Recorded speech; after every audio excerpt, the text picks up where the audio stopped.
Bapak, Bismillahirrahmanirrahim. Sebelumnya maaf mengganggu waktunya ya Pak ya. Jadi saya ini di sini ingin mewawancarai Bapak terkait pengambilan keputusan sebagai pimpinan di sekolah. Sebelumnya saya persilakan Bapak untuk memperkenalkan diri terlebih dahulu. Ya. Terima kasih. Nama saya Doyo SPD MMPD, Kepala SMA Negeri 3 Sumedang, Kabupaten Sumedang, Provinsi Jawa Barat. Ya. Terima kasih Bapak untuk perkenalan dirinya. Kita lanjut saja ke pertanyaannya ya Pak ya. Yang pertama, selama ini bagaimana Bapak dapat mengidentifikasi kasus-kasus yang merupakan dilema etika atau bujukan moral?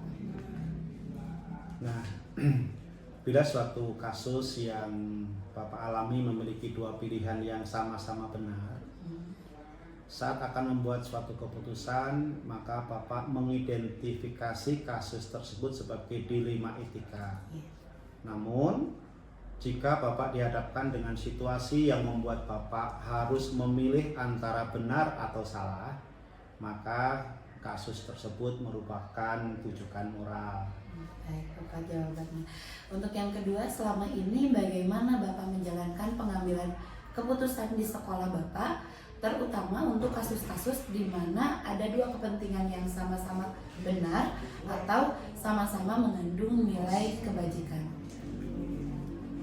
Bila suatu kasus yang Bapak alami memiliki dua pilihan yang sama-sama benar, maka sebelum mengambil suatu keputusan, Bapak akan mempertimbangkan kepentingan orang banyak, memprioritaskan kebutuhan murid, memikirkan dampak dari keputusan yang Bapak ambil, baik jangka pendek maupun jangka panjang, serta memikirkan hasil akhir yang akan didapat dari sebuah keputusan tersebut.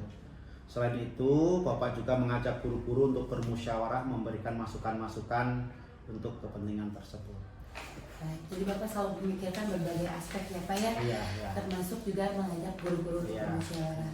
Selanjutnya, langkah-langkah atau prosedur seperti apa yang biasa Bapak lakukan selama ini dalam menentukan atau mengambil keputusannya Pak?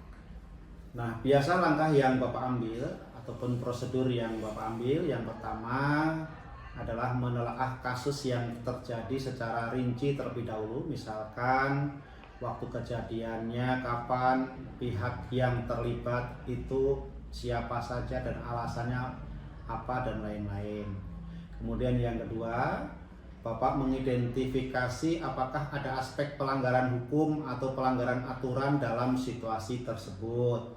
Kemudian yang ketiga, Bapak akan membuat keputusan berdasarkan nilai-nilai kemanusiaan, kepedulian, dan keadilan. Bila memungkinkan, Bapak akan mempertimbangkan solusi lainnya yang tidak akan merugikan kedua belah pihak.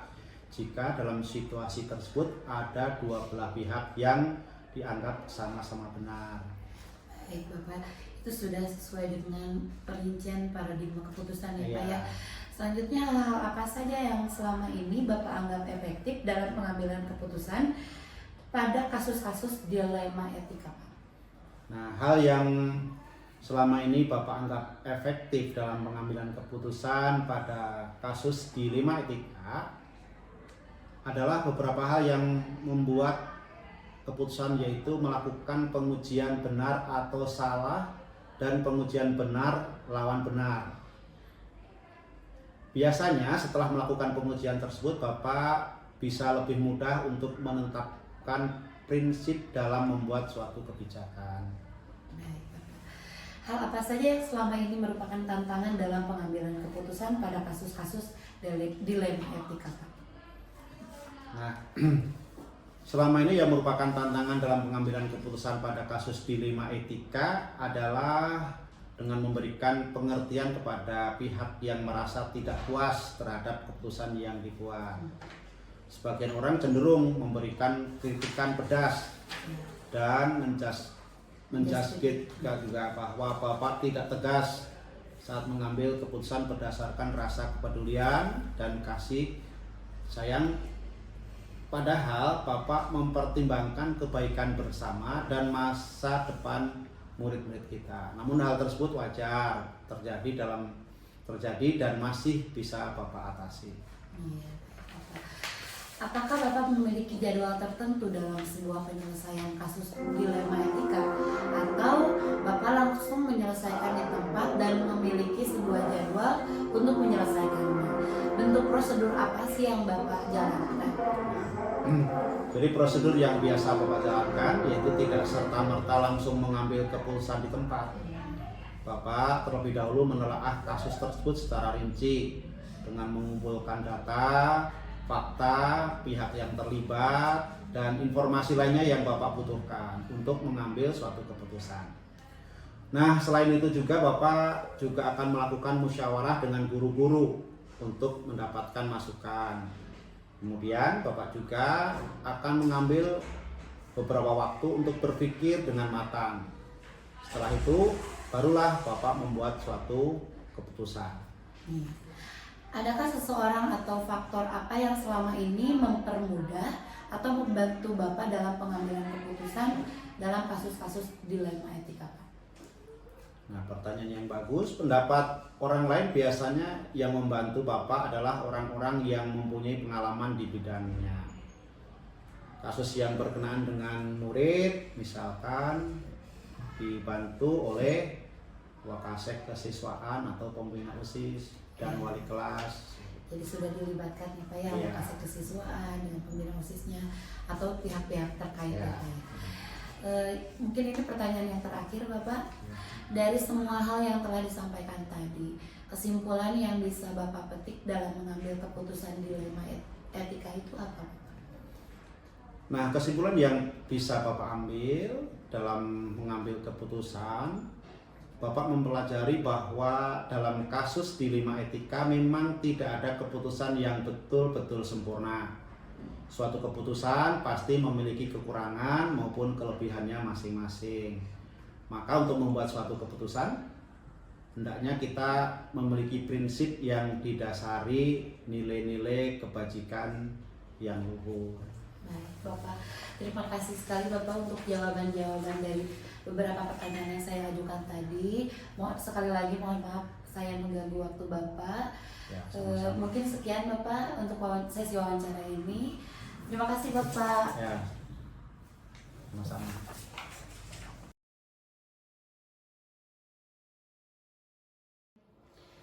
Bismillahirrahmanirrahim. Assalamualaikum warahmatullahi wabarakatuh. Waalaikumsalam warahmatullahi wabarakatuh. Ini ya, sebelumnya saya perkenalkan dulu. Saya Gina Kumala dari SMA Negeri 3 Sumedang. Saat ini saya sebagai calon guru penggerak angkatan 11. Saya memiliki tugas di mana saya harus mewawancarai kepala sekolah dunia. Salah satunya mungkin saya mau mewawancarai ibu saat ini. Tapi sebelumnya saya mau meminta ibu untuk memperkenalkan diri dulu. Boleh ibu? Boleh. Boleh dilihat ke saya. Assalamualaikum warahmatullahi wabarakatuh. Perkenalkan, saya Nia Sri Suryanti. Saya Kepala Sekolah SMK YPK Sumedang.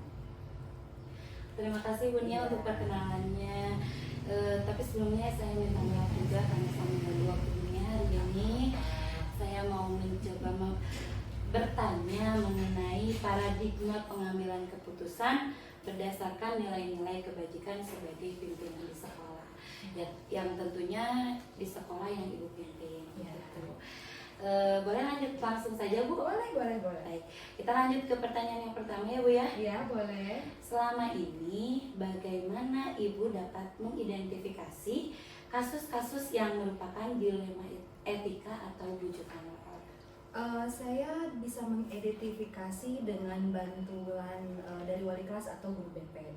Jadi saya mendapatkan laporan mengenai kasus yang sedang terjadi yang berkaitan dengan hal tersebut. Jadi saya tidak bisa mengidentifikasi sendiri. Di mana mungkin wali kelas atau guru BP bisa mengidentifikasinya pun dari pelaporan, mungkin dari siswa atau dari kehadiran, dari absensi siswa, sikap siswa di kelas, seperti itu. Kalau kasus yang dari gurunya mungkin Bu ada atau tidak? Sejauh ini tidak sih. ya barangkali ada gitu Bu. Ya. Jadi biasanya ini berdasarkan laporan yang kemudian diidentifikasi juga fakta-faktanya ya Bu. Betul. Oke baik. Kita lanjut langsung ke pertanyaan kedua ya Bu ya. Ya. Selama ini bagaimana Ibu menjalankan pengambilan keputusan di sekolah Ibu, terutama untuk kasus-kasus di mana ada dua kepentingan yang sama-sama benar atau sama-sama mengandung nilai kebajikan? Nah, itu pengambilan keputusannya lumayan agak sulit ya Bu ya, karena memang jadi ketika ada siswa bermasalah dan kita tidak bisa langsung menghakimi kalau dia itu salah. Ya. Jadi saya biasanya melakukan analisa dulu. Sebelum analisa ya memang saya pengumpulan data ya, saya wawancara dulu anak yang bersangkutan, dari teman-temannya, kemudian mungkin dari guru yang mengajar di kelas dia, dan terakhir ya berbicara dengan keluarga siswa tersebut. Setelah itu ya baru dianalisa penyebabnya apa, dan saya bersama tim saya berdiskusi untuk mencari solusi yang terbaik. Tidak mudah berarti ya Bu ya untuk Iya. memutuskan keputusan yang akhir tadi ya. Betul. Oke, kita lanjut lagi ke pertanyaan berikutnya ya Bu ya. Baik. Langkah-langkah atau prosedur apa aja atau seperti apa yang biasa Ibu lakukan selama ini dalam menentukan atau mengambil keputusan? Nah, yang pertama saya mendapatkan laporan dari guru wali kelas atau guru BP. Kemudian saya segera membentuk tim, di mana tim itu ada wali kelasnya tentu, kemudian ada guru BP, ada kaprok, dan juga ada bendahara jika diperlukan. Setelah kami membuat tim, kami mengumpulkan data dengan melakukan wawancara itu, anaknya, teman-temannya, keluarga. Ketika data sudah terkumpul, kami analisa penyebabnya apa, baru kami berdiskusi untuk mencari solusi yang terbaik. Berarti Ibu sudah punya prosedur atau langkah-langkah yang jelas ya Bu ya di sekolah ini. Lalu hal-hal apa saja yang selama ini Ibu anggap efektif dalam pengambilan keputusan pada kasus-kasus dilema etika tadi? Nah itu wawancara, itu menurut saya paling efektif. Jadi dan yang diwawancara itu banyak pihak, terutama keluarga. Kalau anaknya kan bisa saja dia menyebutkan fakta yang tidak sesuai dengan kenyataan kan ya, tapi kalau keluarga itu informasi yang disampaikan biasanya faktual sesuai dengan kenyataan itu. Lalu hal apa saja yang selama ini merupakan tantangan dalam pengambilan keputusan pada kasus-kasus dilema etika yang Ibu hadapi? Nah, itu yang paling sulit itu ketika masalahnya itu berakar dari keluarga. Bingung kan ya, jadi kami harus bekerja sama dengan keluarga anak tersebut, bagaimana agar anak ini tidak melakukan hal tersebut, tidak melakukan kesalahan yang sama seperti itu. Itu yang pertama, tantangan yang pertama. Tantangan yang kedua adalah ketika ada guru atau mungkin warga sekolah yang lain yang tidak setuju dengan keputusan yang sudah diambil oleh tim. Sementara alasannya yang beliau sampaikan itu menurut tim tidak masuk akal. Jadi kami harus meyakinkan guru tersebut bahwa ini solusi yang terbaik. Itu. Oke. Jadi betul ya, yang namanya mengambil keputusan itu ternyata sulit ya Bu ya. Bagaimana melibatkan berbagai pihak agar bisa mengikuti keputusan akhir tadi. Betul. Adakah seseorang atau faktor apa yang selama ini mempermudah atau membantu Ibu dalam pengambilan keputusan dalam kasus-kasus dilema etika tadi? Ya tim itu saya tadi. Jadi saya membentuk tim untuk membantu. Dari semua hal yang telah disampaikan, kesimpulan yang bisa Bapak atau Ibu petik dalam mengambil keputusan dilema etika itu apa ya Bu? Jangan terburu-buru. Analisa semua aspek yang bisa dianalisa, kemudian berdiskusi dengan rekan-rekan tim untuk mengambil keputusan yang terbaik. Jadi kami berusaha untuk tidak merugikan pihak manapun. Luar biasa ya Ibu, banyak sekali prosedurnya sudah jelas, terinci, kemudian timnya juga tim solid yang saling mendukung gitu untuk keputusannya yang pada akhirnya bisa menemukan keputusan yang bijaksana gitu, baik untuk pihak yang bermasalahnya ataupun baik dengan pihak sekolahnya begitu ya Bu ya. Mungkin begitu saja pertanyaannya, ternyata barusan pertanyaan terakhir ya Bu. Mohon maaf sekali lagi mengganggu waktunya. Terima kasih untuk segala jawabannya yang sangat luar biasa dari Ibu. disekiankan saja pertanyaan dari saya, wawancara dari saya saat ini. Terima kasih Bu. Sama-sama Bu Gina, sukses CGP-nya. Amin.